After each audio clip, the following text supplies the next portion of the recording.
Yeah, Tub did post a new video. I'm pretty confident I'm going to know all of these. Let's see. Oh, wait, hold on. I don't want spoilers. All right. Hey guys, welcome back to another video. Today we're going to be talking about YouTubers You in the chat, Tub? ruining their careers in seconds. There are Thanks to give a sub lot, greens. and I'd like to make this a series. Probably going to see a part 2 coming in the future, but there are a lot of OG YouTubers that I forgot existed, and I just remember, wow, they did something horrible. But I know I'm like Mr. Long Intro. I'm sorry about that. I'll make this one short. Oh, you don't need to apologize for that. Is that new music video coming out October 3rd. Yes, you guys finally don't have to listen to Cherry Soda on repeat anymore. I got you guys with a new music video, Spotify, Apple Music, all of that. Yeah, October 3rd, be there for the live premiere. It'll be on this channel. It's gonna be so fun with the live chat and everything. I'm thinking November the EP will be out, and that EP will have music videos to every single song, and that'll be like a 30-minute video. That's the way to do it. Music video per song. Guys up, but let's get started with our list. Vitaly ZD TV. So Vitaly, this guy fell on some fucking wild times. Pretty sure it was a crippling drug addiction, and then he snapped one day, jumped out of a moving vehicle, and beat a random woman. I'm going off memory here, but I'm almost positive that's what it was. Vitaly Zodorovetsky, also known as Vitaly ZD-TV, was once the the Bang Bros guy, with whatever it was. Concepts at the time, such as Gold Digger pranks, Russian Hitman pranks, In the Hood pranks, and who could forget classics such as How to Get Girls to Kiss You, Getting Girls Panties, yeah, the classics. Can I Eat Your Booty? The channel now sits at 10 million subscribers and over 1 billion video views, though his recent uploads don't match that of a 10 million follower channel. So what happened? If we want to understand the fall of a man who was once getting a minimum of 20 million views per video, we have to go to the very beginning, before he was even a prankster on YouTube. Let's go back to when Vitaly was 18 in 2010. A Russian friend of his called him up and told him he can make easy money if he just appeared in an adult video. Being broke and living with his mom and abusive stepfather, he took the chance. And that's when this infamous video was filmed. The video was a bang bus film where the girl picks up guys and fucks them in the van, though Vitaly couldn't get hard, so it was an extremely awkward 12-minute video. Yes, I watched all of it. Yes, I was alone. Yes, I had lotion. The next year in 2011, Vitaly would that's an internet classic, by the way. I remember when that story broke. So Vitaly used to be massive. Most of you probably don't remember him now, but he was absolutely massive for a time. And then one day, out of nowhere, someone recognized him in a Bang Bus video, posted it on Reddit, and it flew. That shit was huge news.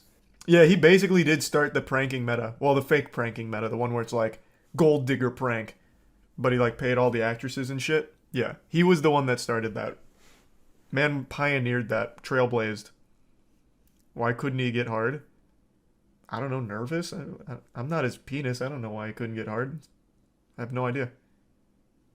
Uploading pranks to no avail. It wasn't until June 2nd, 2012 that he'd upload the Miami zombie attack prank, a video where Vitaly pretends to be on bath salts scaring the locals. This of course was a reference to the situation that occurred only a week prior where a man on bath salts bit off a homeless person's face. Kind of a weird thing to base your prank off of, but hey, it was 2012 and I understand it was a different time. The video gained 10 million views in a week and gained Vitaly 70,000 subscribers. This even caught the attention from Daniel Tosh from Tosh. Oh my god, Tosh.0. Oh, and not to mention CNN. So, a guy in Miami, a prankster, decides to go out, dress up as a zombie and covered in blood, and he starts running around chasing people. Look what he does to this guy. Like, you can see the front of his shirt when he turns. He's covered in blood, and he chases this poor guy here and numerous people, and they're rolling on it, right? It's a prank, so he chases people around, scaring the absolute. Thanks for 5 gift subs, Shillian. He rode the momentum and kept making prank videos and started becoming the face of YouTube pranks, along with FuzzyTube, Roman Atwood, Dennis Rohde, and several others. Saying Vitaly got into a lot of controversies is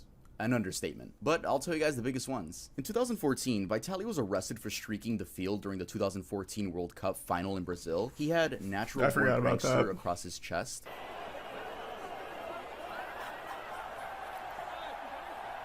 Yeah, Remy Galliard was really kind of the OG. Remy On May Gallard, 25th, I don't remember. 2016, he was Gallard or arrested for Gallard. trespassing after climbing the Hollywood sign. Back to our breaking news. A man believed to be a YouTube prankster has climbed the Hollywood sign. Tim Lynn monitoring the situation overhead in Sky 5. Tim. He had a flag, like you said earlier on. It says, "I'm back." I don't know where he was before, but apparently he is back. The next month, on June 10th, he was again arrested for streaking during Game 4 of the NBA Finals between the Cleveland Cavaliers and the Golden State Warriors. This time with Trump sucks on his chest and LeBron for president on his back. I don't remember any of these. I only remember his stupid, like, gold digger pranks and shit like that. In 2017, he streaked at the World Series.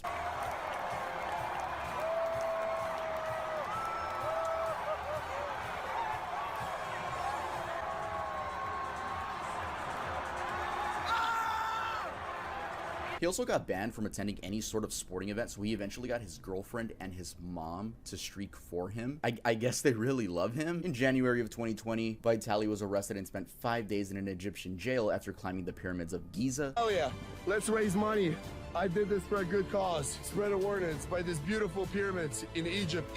Man, I didn't remember any of Yeah, this and shit about him. What the 2016, He also fuck? starred in his own movie with Roman Atwood and Dennis Rhodey, which wasn't that great. It was clear to see Vitali was becoming addicted to the views. As time went on, He's the YouTube use of became electric and stricter began sly. punishing creators for making edgy content. This was horrible for Vitali, as it meant he either was out of a job or had to become family friendly. He ended up becoming family friendly and now does toy reviews. Imagine? No, fuck no. He instead made an uncensored subscription back. service to see his videos uncensored. But by the looks of it, that didn't go anywhere. Vitali began losing relevancy as YouTube suppressed his content. And in 2020, his name was back in the news, but for something no one expected. In April of 2020, he was arrested. I won't say no one expected.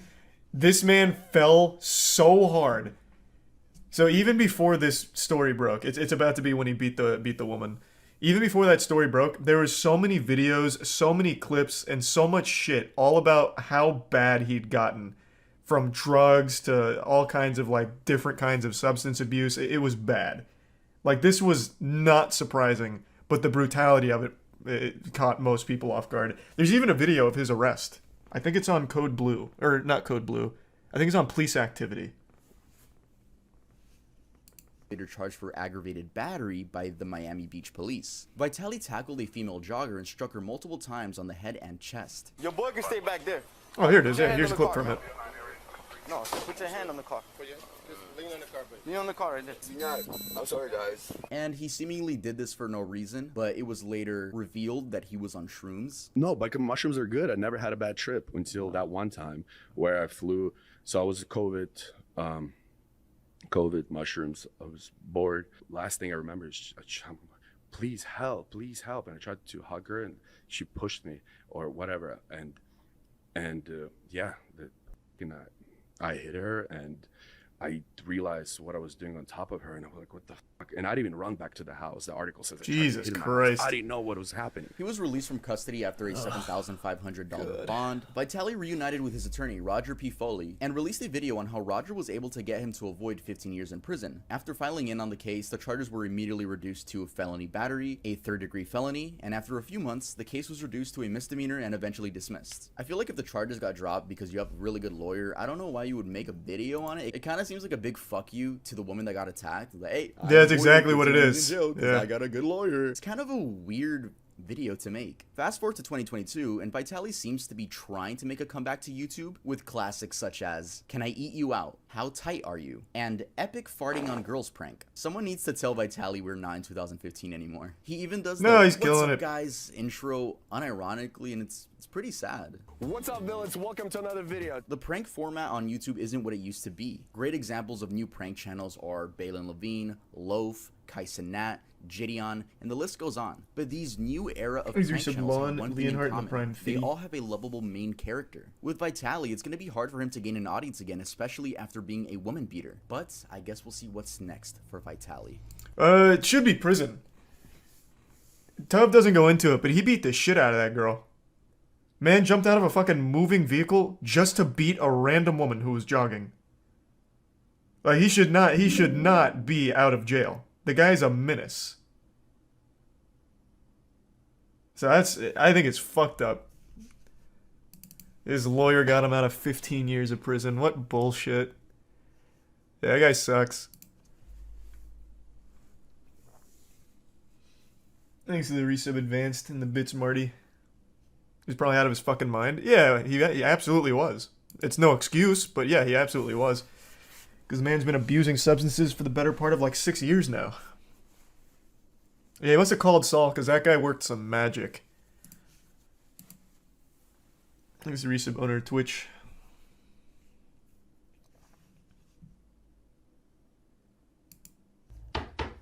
Yo, hold on, guys. Someone's knocking at my door. Thanks to tier 1 doctor. A tough skit? You're under arrest. What do you mean I'm under arrest? Because you don't have the new Oh. Earl drop. A merch skit. Oh, I thought it was like going to be VPN or something. Earl, the brand you own, the new collection that just Thanks dropped. to Prime Drew. Back to school collection, and if people use code Give some back to Tavos. school, they get 20% off anything at the store. Hey, 20% off Resub sounds really Quazon. good. Give me that. Here you go. Wow, this is really good quality. I'm gonna put it on off camera. Yes, off camera. Yeah, I don't get to see my nipples yet. Oh my god, it's embroidered. Look at that. Y'all Thanks still to go the to college? resub Nah, we go Chunky to Earl and University. Girus. Isn't that right, cop that randomly And came Fire to my Strike. room? Hey, that's very true. My The kids contest. actually go to Earl University. Anyway, you're extremely cute. Hey, what can I say? You are too. Get the fuck out of my room. Okay. Guys, make sure to use code back to school to get this How adorable. amazing Earl hoodie, which I will be wearing for the remainder of the video. EarlDoesn'tExist.com. Let's move on to the next one. Rice gum. The story of Brian Lee is a really God, upsetting one. Jesus. I was a big fan of his in 2016. Back in 2016, How? What was there to be a fan of? In 2016, he was still doing the same dumb shit of like diss tracks and saying these kids need to be stopped. It was like, damn, this kid is so cringe. This kid is just lame. What the fuck was there to be a fan of? The guy hadn't done anything like ever. I will legitimately never understand how Rice Gum rose to popularity on the platform. Always blew my fucking mind. it was definitely a different era. We had YouTubers such as Leafy, Pyrocynical, Grade A Under A, Drama Alert, H3H3, iDubbbz, Filthy Frank, and yes, some of those YouTubers still upload to this day, such as Pyrocynical. Shout out Pyrocynical. If you know me, that's crazy because I look up to you. But we're talking about Rice Gum in specific. I made a video dissecting Rice Gum's fall off last year, so if you want a more in-depth version of that, you can watch that after this one. Anyway, Rice Gum initially blew up off his These Kids Must Be Stopped series, a series where he makes fun of cringeworthy kids on the Musical.ly app. Man, I don't know if you guys heard it. This fucker just said, "I'll be drunk texting you." I did some research. This fool is 13. The public absolutely loved these videos, and he quickly skyrocketed to 100,000 subscribers. And only 4 months later, he reached the 1 million subscriber mark. He continued roasting other influencers, and the main thing people looked forward to in his videos were the diss tracks. Your fans are little kids under the age of 12. Tell me why your ears make you look like an elf. You think I'm trying to roast you, but I'm just trying to help. Psych, I'm just here to give you this L. God, yikes. Now, these diss tracks weren't good, even worse but than they I were remember. extremely entertaining at the time. As Like time went on, he Dream, only grew and was Prime becoming Massey. a mainstream YouTuber. It was great seeing this 19-year-old achieve his dreams. But on January 14th, 2017, he uploaded a video which many fans to this day claim was the beginning of his demise. Finally Moving Out of My Mom's House is a video where Rice Gum kinda just tells the audience he's moving. He did move, but 3 months later, he moved again into the Los Angeles Clout House, an influencer house founded by Oh, the FaZe Clout Banks, House. I which forgot about included Alyssa that. Violet, Summer Rae, Wolfie Raps, FaZe K, and some other forgettable people. And I don't mean that in a mean way, like some people in there were genuinely forgettable. Now, this is where Rice Gum's downfall truly began. Not statistically, though. I mean, he peaked in popularity at this house. Bigger videos, better production, more money, more fame, but that all came with a big ego. You see, if there's anything I've learned from doing research of YouTubers' rise and fall, or just celebrities' rise and falls, it's to never get a big ego. That will just make sure your career dies. But I'm going off track now. Then one day, iDubbbz uploaded a content cop on Rice Gum, a video where Ian completely rips Rice Gum apart for being an arrogant, money-fueled YouTuber. He is extremely insecure, and he makes it very obvious when he uploads videos like this, where he details how much money he earns in a month on YouTube. There's like this video that has been going crazy viral, and basically in the video he shows how much money Thanks for the resub, YouTube Buck. has paid him. Everyone just giving him so God, much this is props, such a everyone loves him. nostalgic This dude trip. is getting so much street credit. I'm like, I can't believe it's been fucking 6 Last month, I years. made a roughly $60,000. I mean, it's okay. It is actually my lowest paid month. Once again, I only got 20 million views. I'm not sure what odds he's trying to improve. The odds that a female will finally see him as a suitable sex candidate because he has money, or the odds that his child fan base will revere him more as a god. After this, Brian's videos began receiving a ton of No, dislikes. Now this other people is RiceGum's downfall. I'll explain later why it wasn't. After this, his content began getting more, lewd. But hey, they got views, right? Then he got into this... Then he tried to make a family channel when he started falling off. The family channel didn't work. His girlfriends wouldn't stay with him, and he just stopped making videos altogether. That's where the curtain closes on the RiceGum story. He tried streaming GTA RP, but after getting insulted by the chat constantly, he eventually called it quits there too. I already know his whole fucking story, man. This guy is just such a fucking L. He was for a long time my least favorite person on the platform. So I kept up with him, man. I was like a full-blown hate watcher. Thanks for the gift sub, Angel. mystery box scamming situation where he didn't even apologize. He just pointed fingers and was like, hey, they did it too. There's this YouTuber named Reaction Time. He actually has more subscribers than me. I don't know how because he's not cooler than me. But anyways, he made the same type of video. Like 3 months ago. No one said anything. It wasn't a problem. And then all of his scams, but kids don't care about getting scammed. Dobrik's crew, whatever. They're influential. Got kid fans. Same thing. Opened up boxes. This was 3 weeks ago. Way before I was doing it. Why did no one bring it up 3 weeks ago or even talk about these guys? It seems like after this, he just started uploading extremely inconsistently. Fast forward to 2021, and he became a full-time Twitch streamer. The last the general public heard from him was when he was beefing with KSI, and then with Aiden Ross, which, by the way, I don't know if that was real or not. He's a tier 1 gaming. Lived in the same fucking house, but quite frankly, I don't care enough to look more into that. Rice. Yeah, I don't know if Tubbs gonna mention it. He might, but I have to pee really bad, so I want to mention it. He also did a lot of scamming towards like the death throes of his channel. He did like the here's 20 Amazon gift cards to make up for my last scam. And if you used any of the codes, they were already used like 3 years prior. So he just gave like previously used codes. So he scammed on top of a scam. But the scam before that was these like fake loot boxes. Before that was another like fake raffle. So right towards the end of his career, he just started like scamming as much as he could on his way out. Thanks for the 10, damn, thank you for the 10 gift sub size. Oh, Save the Kids, I forgot. Yeah, and Save the Kids. But he was like the most forgettable person in that because by that point he was already completely just out of the public eye. You're right, he was with Save the Kids. I forgot about that. Twitch tweeted about Kai. I saw. I was actually shocked. I think, here's my theory. I think Twitch is now in a position where they feel threatened by YouTube now. So now they're doing everything they can to try and do anything the community has said. I mean, whatever. I mean, I think it's a net positive no matter what. But Twitch just rolled out this terrible elevated chat thing out of nowhere, which is a terrible idea. It seems like it was so haphazardly thrown together because everyone was upset about their 70-30 split going away. So like, wait. But look, yeah, you're all going back to 50-50, but here's an elevated chat functionality, which is more money for you guys. And it's fucking dog shit. So it seems like they're doing everything they can, like hustling and scrambling to try and bring out as much as possible, even when it's not fully realized. But I am glad they finally recognized Kai. It took them long enough. Scum's main channel hasn't seen an upload since 2020, and same with his Family Guy channel. He doesn't really tweet or post on Instagram. The times when he's most seen is on his girlfriend's TikTok. But personally, I truly believe that January 14th, 2017 was the beginning of Scum's downfall. Again, not numbers-wise, but tier 1 fear, and the 5 gifts was Maki. Moving to LA doesn't mean you're gonna turn into this clout-chasing demon. But if you let the lifestyle consume you, you will turn into someone no one wants to support. I really would be interested in seeing Brian return to YouTube with a more humble and charismatic attitude. And I'll give him credit. He made his bag. Impossible. He even started the entire diss track trend on YouTube. But his image will always be remembered as the arrogant hypebeast who let fame get to his head. He's also not right there, by the way.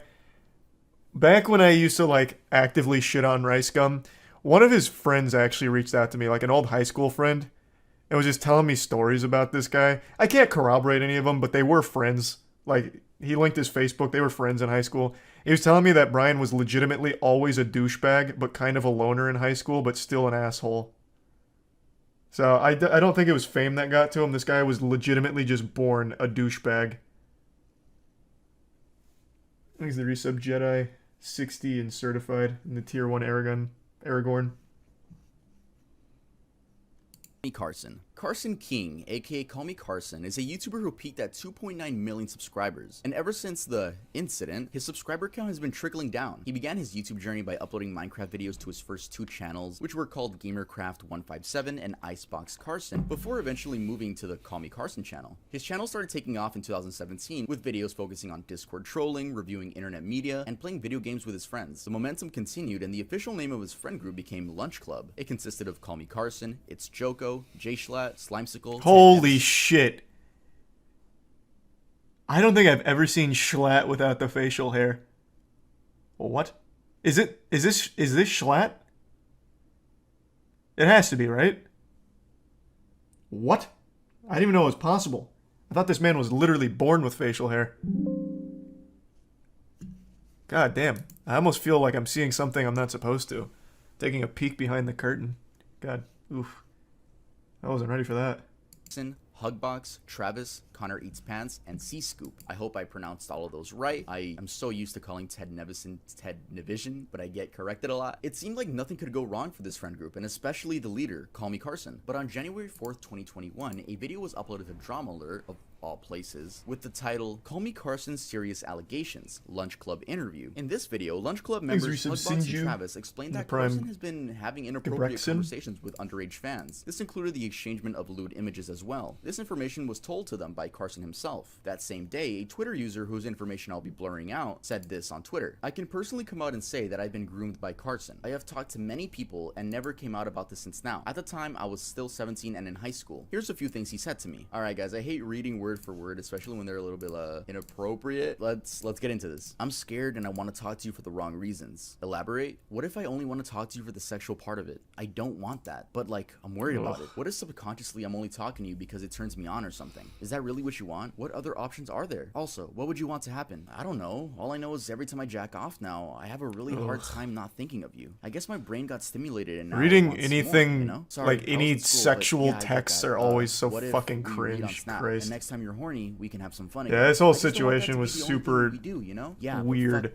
Like the whole 1917 stuff. Like this is all my fault. Damn. But then, like, the people closest to Carson said it's more than that, so this whole thing was such a weird mess. I'm not gonna lie, I'm scared of getting your hopes up or something. I'm willing to try, but it's such a bad idea. But so is sexting you. Fuck. Carson later revealed in his Discord that the texts were real. Long story short, when I was 19, I sexted a couple of viewers that were 17. Extremely regrettable and incredibly embarrassing. Felt guilty since. Apologized to them both and resolved it privately last year. Then Keem got a hold of it like 2 days ago. At the time, the girl was 17 and Carson was 19 years old. Though a 2-year age gap isn't anything to glance about, I guess people did because, one, this is a famous YouTuber and it's easy to like nitpick anything a famous person does. 2, even though the age of consent in the majority of the United States is 16, talking to people that are under 18 on the internet is like a well-known no-no thing to do, especially if you're famous. And 3, people argued that there was a power dynamic, which honestly is something I do agree with. I mean, think about it. If you're a big YouTuber, your fans already see you as a god. So asking them for pictures might just make them feel like they're forced to because they don't want to let down their favorite YouTuber, right? Anyway, Carson lost followers, friends, and basically everything. He stopped uploading, stopped streaming. No, the hurricane missed Tampa for the most part. part. Whenever he did tweet, he would like quickly delete it. It was like this for 7 months until a video titled Moving Forward was uploaded by him. This specifically was August 25th, 2021. In this video, he doesn't discuss the situation at all. He says he doesn't want to make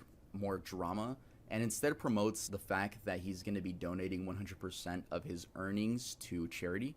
Hey guys, it's been a while. This isn't going to be your average YouTuber apology video, and I'm not going to make it long and drawn out. I've learned a lot this past year. I'm not seeking forgiveness, nor am I looking to make excuses. I'm sure some of you are expecting some long drawn out video explaining my truth of the situation, but I have no intentions of doing that. I'd much rather just tell you what I can do in the future. For the next year, I plan to donate 100% of my profits to charity. And since that day, he's uploaded 7 more videos onto his channel, and his views clearly don't match to those before the situation. So yeah, Carson is back, but with not nearly the same amount of love he once used to have. In fact, he gets hate. I forgot that he was doing that for the charity stuff. I mean, there are definitely trolls that just don't like him, but I think this is a perfect time to move on.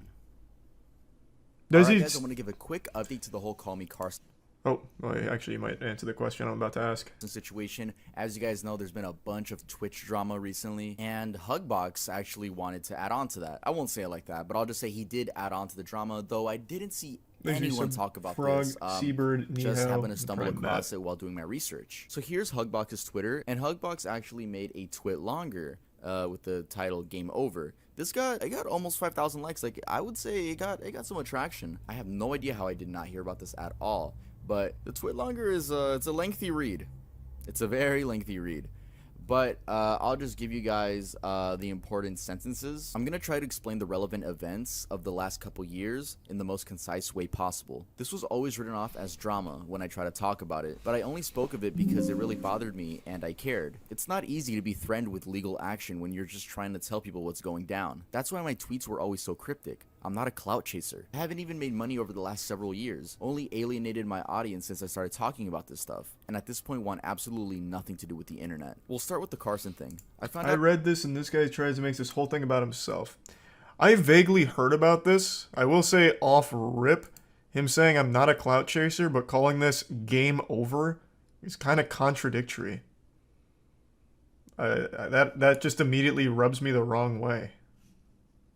Started talking about this stuff, and at this point want absolutely nothing to do with the internet. We'll start with the Carson thing. I found out about what he did in March 2020, and for a moment considered tweeting it right then and there. Unfortunately, I did not have any concrete details initially. In fact, the few details I had were lies. The group had a meeting later that day which our manager, Ryan, told us that he had dealt with this several times before and we can make this go away. And some members of the group insisted we needed to stick by Carson. At this point, I was checked out completely, but naively was shocked that so many people seemed to value their careers over doing the right thing. Over the next several months, I started asking around as to what others had been told, and found out that every single person was told an entirely different story as to how many girls he was contacting and what their ages were. This pushed me to do something, and I had actually gotten the entire group to agree to recording a video of each of us simply saying what we were told and uploading it directly to the Lunch Club channel. No baseless accusations, no clout chasing, just the truth. At the last moment, many pulled out of the video because, in Schlatt's words, he had too much to lose. Deja vu. It was never supposed to go through Keemstar. I'm gonna skip this paragraph. Again, you guys can just go to Hugbox's Twitter to read the whole thing because it is a lot. Carson had a whole Discord of content creators that aided him in strategizing damage control in the lead up to the drama alert, because naturally Ryan had gone behind my back, warned him, and tried to prep him. I know this because not all of them suck and they told me what was up. Then the creators in that Discord fled like rats from a sinking ship when it was clear the situation was not salvageable. I called Carson several times in the days leading up to the drama alert because I did not want the venue to discredit the story, and I wanted him to take responsibility for his actions like a fucking adult. To this day, he hasn't even admitted to what he did, and everyone still thinks it was a 2-year age gap. That is not true. So if we go to the responses on the tweet, we get stuff like this.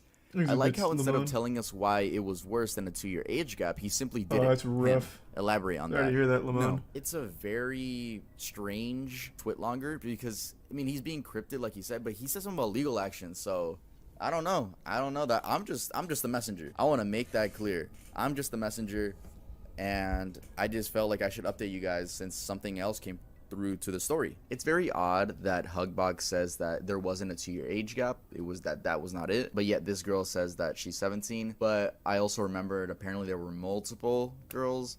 I don't know. It's very weird. What I'm telling you guys is not factual. Again, just the messenger. Yeah, this shit is so fucking messy. What? I guess now we're actually going to talk about another YouTuber, you know, because we're continuing the video. Shout out to Five Nights at Freddy's t-shirt. But yeah, let's head on to the next person on the list. I don't know much about Hugbox. So what was he saying? What was Hugbox saying then? Now I'm just left really fucking confused.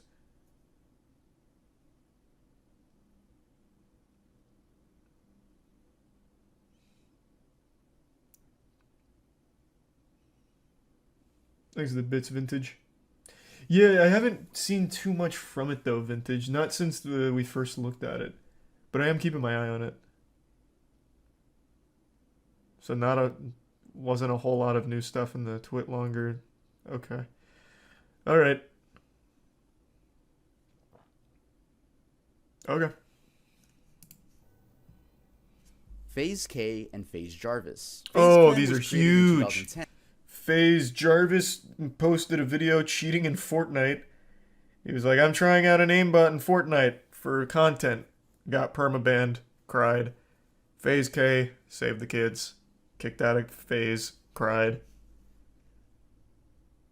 And began as a Call of Duty sniping team. Members would achieve impressive clips only using sniper rifles and later create montages which would be uploaded onto YouTube. When FaZe Clan started out, they were all just kids in high school enjoying the most played game at the time. By 2012, the YouTube channel had hit 1 million subscribers and it was the thing to know about FaZe Clan if you played Call of Duty. Everyone and their mom wanted to join FaZe Clan at one point. I wanted to join FaZe. 2014 to 2016 is when I would say FaZe truly peaked. This was when the main members of FaZe all moved into a house in New York and called that the FaZe house. Many fans still say this was the best era to be a fan of FaZe. And FaZe hasn't stopped growing at all. They even have esports teams in every major video game. They also recruit athletes, and not to mention that their main focus is still Call of Duty, with members such as Swag. Is that their main focus? Call of Duty. Also, I can't. Nah, they're much bigger than that now. The best member. FaZe Jev. Yo, Jev, if you're watching this, I just want to let you know you're a huge inspiration to me, and thank you so much for always being you. Anyway, let's first talk about FaZe K, who joined FaZe in 2013. This was thanks to his sniping skills. He would upload gaming content and occasionally have his younger brother Jarvis join in on videos. What's going on, guys? This is FaZe K, and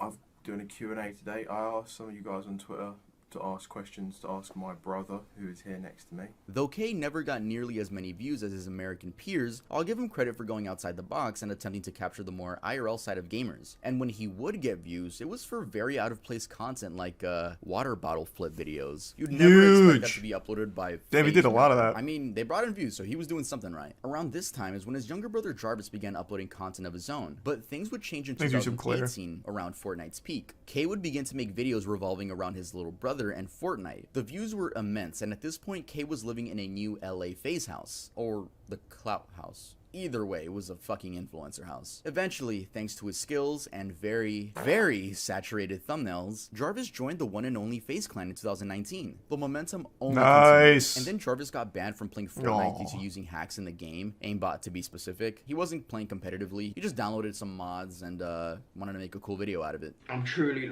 so sorry. Epic, I know I have to take accountability for my actions, and you know I'm gonna do my best to accept any punishment or comes my way, whatever happens. Epic Games decided to make an example out of him and banned him from He's still banned, right? No, this doesn't mean that when he goes to his friend's house and picks up the controller, the FBI just breaks down the fucking door and arrests him. Spicy. It just meant that if you made any new accounts publicly, they would all just automatically get banned. This also meant Jarvis had to switch content. He basically became It's just such a stupid idea. Like, I don't remember how old he was when he did it. I think he was probably like 18 or something. But what a dumb fucking idea. I'm going to knowingly cheat in this game for a video. Like, I don't know what you would possibly expect to happen from that. It's so... Like, I feel like almost bad. Because to be so stupid to think it's a good idea, like it's... I don't know. Still, very, very dumb. Challenges and TikTok life hacks. By the way, these thumbnails are still, Very very bright. In 2020, he quote-unquote fooled the internet that he was playing Fortnite again. He went live and had someone else play for him. Then his username got leaked and Epic Games banned him on the spot. But when did FaZe K and FaZe Jarvis's careers go to shit? Kids. The Save the Kids crypto scam. Yeah. YouTuber was hopping onto the crypto coin. Save the Kids. Well, this was one of them. This was a coin that claimed it would be used for charity and used the likes of K, Jarvis, Tico, RiceGum, and Nikon in order to get more clout. This was an entire mess, and I'm gonna dumb it down for you guys, but if you guys want full explanation, make sure to go watch CoffeeZilla's video. It's an amazing detailed video. That is a great video on it. Fans would buy this coin thinking that the value was only gonna go up. You know, they probably thought it was gonna be the next Bitcoin, but instead, the owners of the coin just left with all the money. I believe this is called a pump and dump scam. All the people in that video were part of it except Tico. Tico was genuinely innocent, which is why he's back in FaZe now. But everyone else in that video, yeah, they got a lot of money from the fans that were trying to support this charity. Due to this, K was kicked from FaZe, and Jarvis, Nikon, and Tico were suspended until further notice. He's some tacos. Well, he's RiceGum. He wasn't a part of any team or anything. He's just himself. So this is where K's career started going downhill. I mean, why wouldn't it? Who wants to support a scammer? Then K came out saying that the mastermind behind all of this was Sam Pepper. Yeah, the dude with Black Ops 3 dark matter for hair. This response wasn't really taken that well, and his views dipped right Probably really was Sam Pepper, but you're also a fucking idiot for doing anything with Sam Pepper. It's your fault. How Sam Pepper still somehow infiltrates anything blows my fucking mind. He's like the most well-known scammer of all time. Hey, thanks again, Maki. Thanks for 5 gift subs. And the tier 1 Climate, and the resub Chaser, and SSB. I thought I got the wrong channel. I thought I put Jarvis's channel instead of Kay's. But notice how much Kay uses his brother in his thumbnails. Like, do you not think you have a photogenic face? I literally thought this was Jarvis's channel. I was like, okay, I gotta re-screenshot it. No, this is Kay's channel. I did not make a mistake. Again, please stop the oversaturated thumbnails. Jarvis had a boxing match which he won, and he was back in FaZe. Then this video was uploaded, Why I Left FaZe Clan, where he explains that he left FaZe Clan because his big brother was kicked. Weird for me because I don't want to be a part of FaZe if like you're not in FaZe as well. Oh, that's so wholesome. Obviously, me and you, we started YouTube since the very beginning. Trust. All of this happened because of you and you pushing me to like make videos, start vlogging, Give some start beaches and the streaming. resub It to really Luth. all happened Give because some Claire. you pushed me to do it. Aww, tier 1 so Swoosh sweet, and tier 1 except Carla. Not really, because this is when Jarvis would begin uploading less frequently and get less views. And no, YouTube Shorts don't count because those views are from randoms, not your fans. I forgot to mention that they have another channel called Jarvis and K, where nice. they do upload more frequently, but the views aren't there either. And for some reason, while watching their videos, I feel like they're always finding a way to diss FaZe. 7 months ago, I left FaZe Clan, and after watching these TikToks, I think I made the right decision. It's like I get the vibe of like biting the hand that fed you. I mean, even the These are some fans Fisto. dislike the videos, and it's very weird. I don't know. It seems like they have a big ego after leaving FaZe. I truly believe Jarvis could have saved his career by just staying in FaZe. It doesn't matter if you were banned from Fortnite. There's new Call of Duties every year to make content on. I get that family comes first, and that's super respectable that he did that. But what is K doing? I know he showed his channel, but is that really all he's doing? Yep. That's really all he's doing. He legitimately does just use his brother in every single thumbnail. I would have no idea this is K's channel. Legitimately. There is nothing here that tells me this is FaZe K's channel. That's crazy. But man, this content does look fire. Awesome. I asked her to be my girlfriend on camera. Whoa. I exposed Jarvis playing Fortnite? Oh, no. And what is Jarvis doing? Maybe Jarvis only has K in the thumbnail. That'd be huge. No, I guess not. He also hasn't fallen off nearly as hard. Yeah, it's mainly just K. So Jarvis has 2 channels? Well, yeah. Jarvis and K have 2 channels. They have their own, and then they have the FaZe and Jarvis channel. Or the K and Jarvis channel. Joining FaZe doesn't mean fuck you, bro, to your brother. It just Makes means the you're looking bits out fist. for yourself. It's quite literally your livelihood. That's a Nowadays, good question, they both Fist. I upload don't know. shorts and Mr. Beast inspired videos, but it doesn't seem their audience is there anymore. Jarvis had a video get over 1 million views recently, but it's because FaZe members are in it. Pretty ironic. I mean, you could have stayed. You could have fucking stayed in the group. But yeah, let's head on to the next one. Kiwis. Kiwis first started getting popular in I forgot about this one. 2015 when he was part of the Call of Duty team Red Reserve. This team was seen as a stepping stone to FaZe Clan. During this time, the Red House became a thing, and this included Formula, Random, Mix, Kiwis, Game Gandhi. Since crazy we're talking no one about Red, remembers I gotta this. mention Red's best member, Game Gandhi. He was always the best person out of their crew and had the best content, and it just sucks that he got grouped with these. I won't spoil it. I'll let Tub This house had explain. a life of its own. Like, the chemistry It's pretty was there, bad, though. and the Gandhi vlogs were sweet and to the point. They weren't seen as rip-off FaZe anymore. They were just becoming Red. Until one day in 2016, Keemstar uploaded a video where Kiwi's attempts to justify why he sent a 12-year-old girl images while he was 17. And that had started a 1.5 years before the interview, so now the girl was 14 and he was 19. Either way, it's fucking disgusting. And then he proceeds to shoot himself in the foot. Because okay, so it was just weird. You sent pictures when you were 17 and she was 12. Now, I believe she said that She said she was 14. I believe, and the kick logs will prove it. Like, if you guys get it, like, okay, it's there, but she said she was 14 or whatever. But it was a month ago. Yeah, and a month ago on Snapchat. Yes. Okay, so a month ago you sent her a picture. Yes. But the problem with that is you're 19 and she's 14 at the time. But the thing, like, I was in a really like depressed state. Like, she was talking to me. Like, she kept on saying how she was saying how she was so attached to me, and I was saying, and she said how she wanted to meet up, and I said that's really weird. I don't want to meet up. Like, that's something you can't bank on. Like, that's just really weird. I don't want to do that. and she's claimed that she wants to meet up with other people. There's another person in red that she talks to that she wanted to meet up with. Specifically, and we can talk more about that in private. But oddly enough, this wasn't the end of his career. He continued uploading and even uploaded a response video where he flat out victim blames the girl. I shouldn't have trusted this girl. I shouldn't have. I don't know why I did what I did. She convinced me that I could trust her, and it was a mistake. And that's something I will never make ever again. This girl lied about her age and convinced me to send her pictures of myself. Like, she sent pictures to me too, but his audience seemed to have liked and supported him. By this time, everyone knew about the situation, and due to living... I never saw that. This man's just out here confessing to full-blown crimes without knowing it. Thanks to the resub Helicity, Waifu, and Jay. I only knew that first part. So the dude straight up like admits like, hey, I thought she was 14, so I sent her all these nudies. You know, that's why I was, you know, being romantically involved with a 14-year-old. I didn't know she was 12. She fucking lied to me. Can you believe that? That bitch. I didn't know he even made a response video where he just like straight confirms it and then makes it clear that he also received child porn. Yikes. In the Red House, the address was public. I don't know if they publicized it themselves. I'm sure they wouldn't dox themselves so fans could come over and say hi, but their address was known. Anyway, Kiwis got confronted at his own house by a random person, but it was done horribly. The person called him a...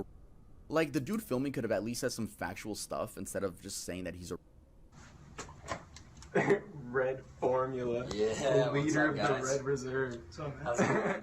What's good, man? How you doing, man? What's going on, you a fan? Yeah, I'm a fan of the Red Reserve. Is Kiwis around? Yeah, he is. Do you think I could talk to him? Yeah, sure. You wanna come on in for a bit?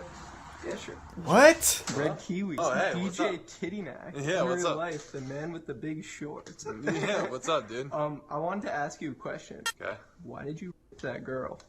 Oh, you think you're funny? Yes.